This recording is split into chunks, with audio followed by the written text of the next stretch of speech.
Well, hello there, I'm Detroit. This digital painting took around 4 hours. I'm gonna detail the process bit by bit as you watch me draw. Subscribe if you want more content like that. I hadn't done a landscape in a while. It's refreshing to do, especially a fantasy landscape where something makes you think you might not be in the real world. I'm sketching very loosely with a rather large brush and with pressure opacity turned on. This is the easiest way to sketch fast, just dropping ideas until one sticks. This is similar to doing thumbnails before the drawing. I simply do it while being zoomed out and using a new empty layer. Once I am satisfied with the loose sketch, I'm trying to get in a few colors. This is not to start the painting proper, this is to separate the areas according to orientations and planes. Because this is a canyon, the rock structure will get pretty complicated, so I'm just sketching the path of the river, the flat plains and the slanted planes of rock.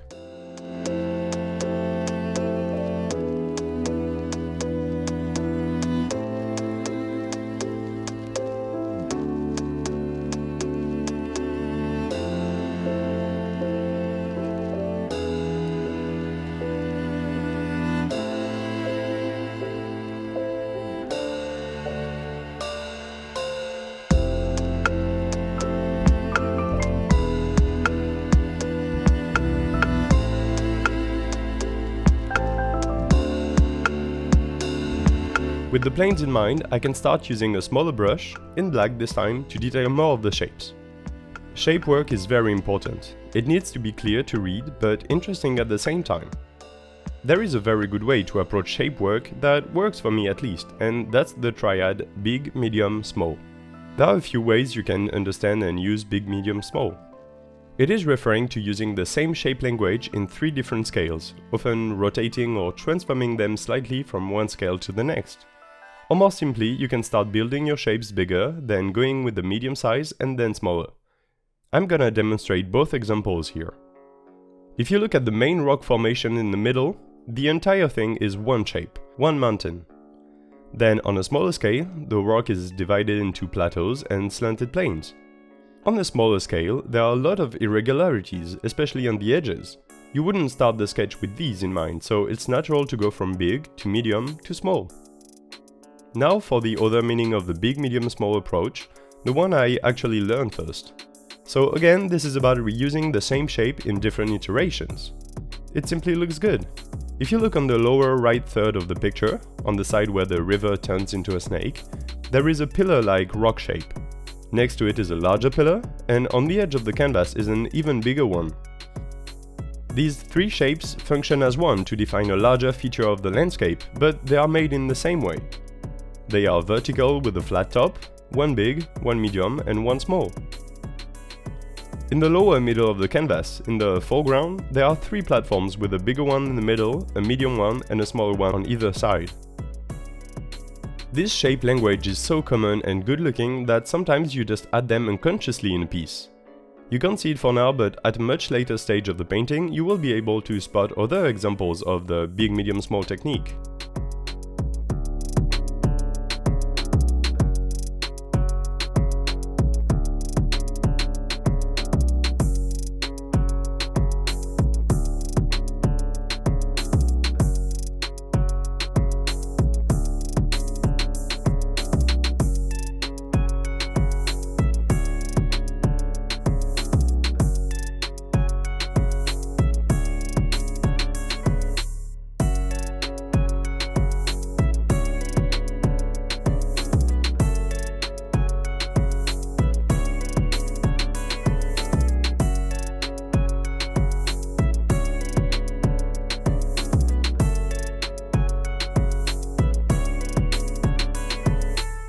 After the black sketch is done, I'm defining a color swatch on the corner of the canvas. This doesn't have to be my final color palette, it's just an idea to get started with the coloring. Because this is a painting, I don't want to do line art on it. I know I want to go in with the soft painting style. In my palette, I have my base tone, then different shades darker than the base. I am using these to define the main light source of the composition, which will be snake side of the canvas in the top corner. This feels like the right place for the light because of how I constructed the landscape. The canyon is going further down on the other side and you can't see its end, so it's natural to be darker that way, less clear too. The snake side valley is straight on, which means the light will naturally follow the same path and reach the focus point of the composition. You might be thinking at first that the focus point is the giant snake that the river turns into, but actually it's more centered than that. The tip of the 3 plateaus in the middle of the foreground is actually my focus point. All 3 plateaus point to it. The main rock formation in the middle of the piece also points to it, and so do the 2 valleys of the canyon and the shape of the river. With the light going the way it is, it will hit the main rock formation right above it and lead naturally to this point. You could say it's not really a head-on focus point, but it is one that makes sense.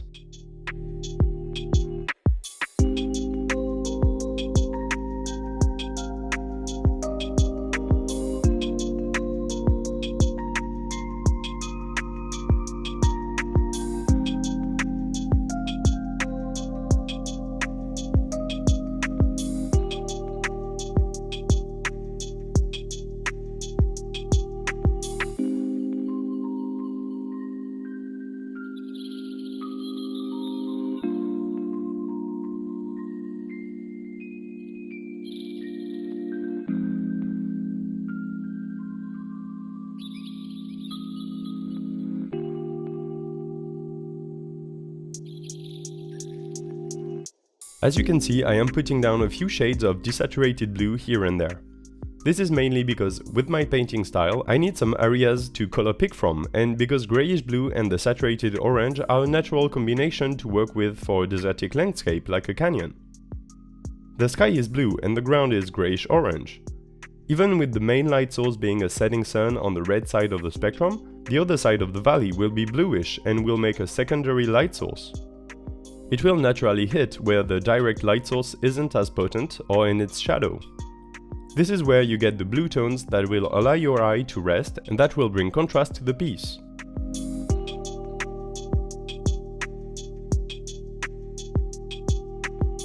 The video cut for a second there because I did some work off camera. Mainly changed the hue of the snake from green to blue because to me it looked better.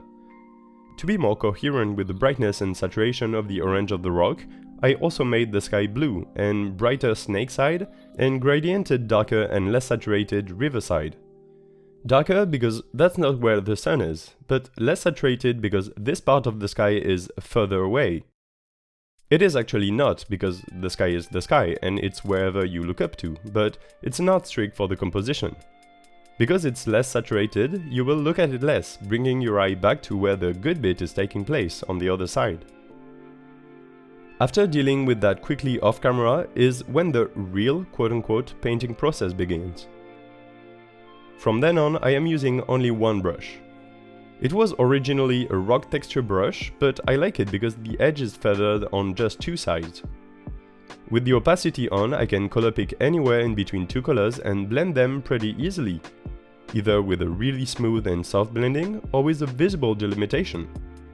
This is a painting style I quite like for digital pieces. For all pieces technically, since I don't really paint with real paint ever.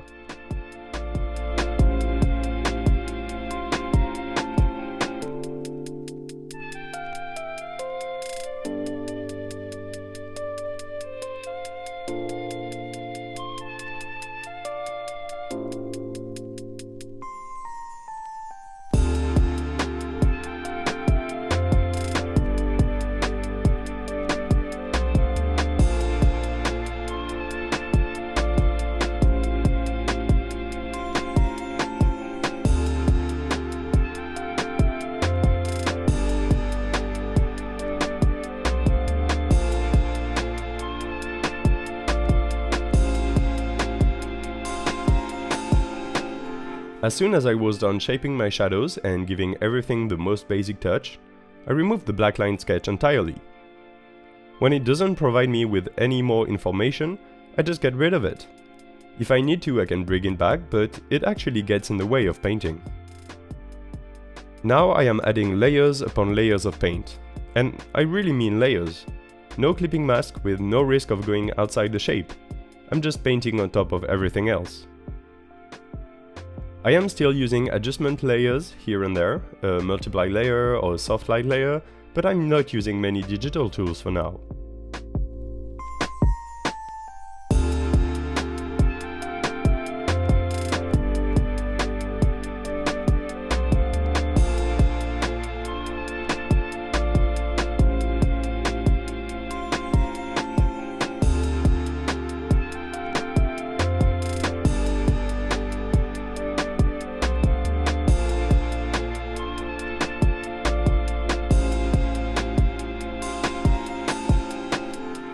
About now, in the middle of the painting process, is when I start to use the lasso tool. Until now, I've done good with the soft brush and a color picker, but everything kinda blends in together because there is no precise edge. With low opacity on the brush and a size that depends on the pressure, that's bound to happen. The edges get messy. I am using the polygonal lasso tool to remedy that by shaping the edge a bit more.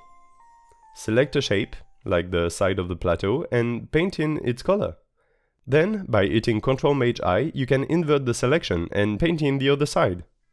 It's really useful for an efficient painting. With it, I can also detail a little bit. Notice how I haven't zoomed in at all since the beginning? Well, now is the time to start with that. I am making notches in the rocks, shaping the sky and the body of the giant snake. I am also loosely adding soft rock formations similar to clouds in the sky. I figured that the horizon line was bound to be a bit higher than I thought it would be, and so to add more depth, I added mountains in the distance. A good way to imply distance, like in this case, is to add atmospheric perspective. This happens in real life when something huge is really far away, like a mountain. Because of the distance between it and the observer is large, there is a huge amount of air particles, or atmosphere, in between the two. It's just enough to fade the color of the mountain into a bluish desaturated version of itself. Light absorption on the air molecules makes the sky look blue, so when you have a substantial amount of sky in between two visible things, there is a little bit of blue poking out, basically.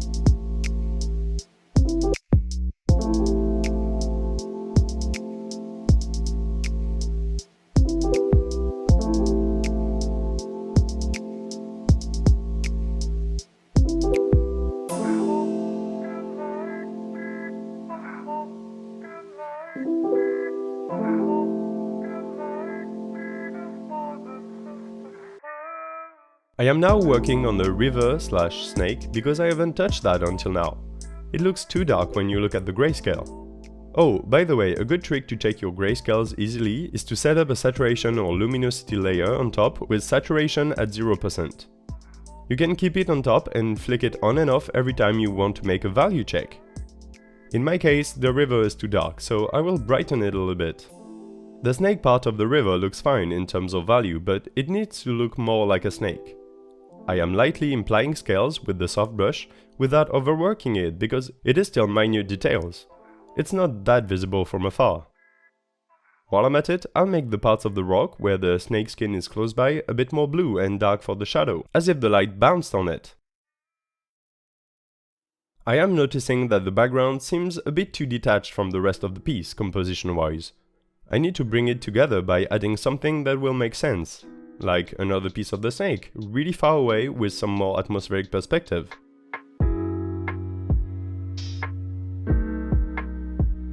You might notice the abrupt switch in saturation that happens right now. I just decided that the time of day was a bit later than I first thought, which means warmer colors, and also that the sky is a bit pink rather than plain blue.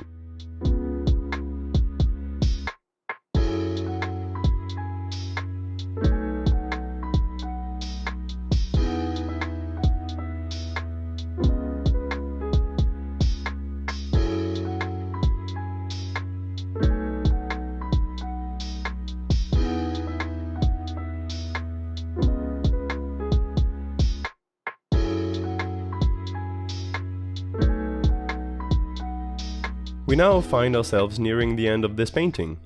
It is about 95% done now. I just need to add the simple character silhouette on our focus point, bring some highlights near where the sun hits, and rework the level of detailing. For that last part, I actually sent a friend the full painting and he brought that up because I was too immersed in the process to see it myself. If you look at the rock shapes riverside, you can see the details of the shape edges pretty well, even though they're in the distance. It is because I used the lasso tool so much. It's not bad in itself, but it goes to show that the entire canvas has the same level of detailing. This is another trick to achieve good perspective in your composition, even though it makes perfect sense, so it's not really a trick. Things far away can't be as detailed as things that are right there for you to see next to you. The plateau the silhouette man is standing on is plain and the back is detailed. That's wrong. I am softening the background shapes so they are more forgettable and less eye-catching, while adding random relief on the foreground shapes. I am not doing it on the extreme foreground rock, the large shape blocking the view on the whole side of the canvas on the snake side. This is really close to us and it is out of our field of focus as well. It just serves to tie in the composition nicely. And with that, the Snake River Canyon is complete.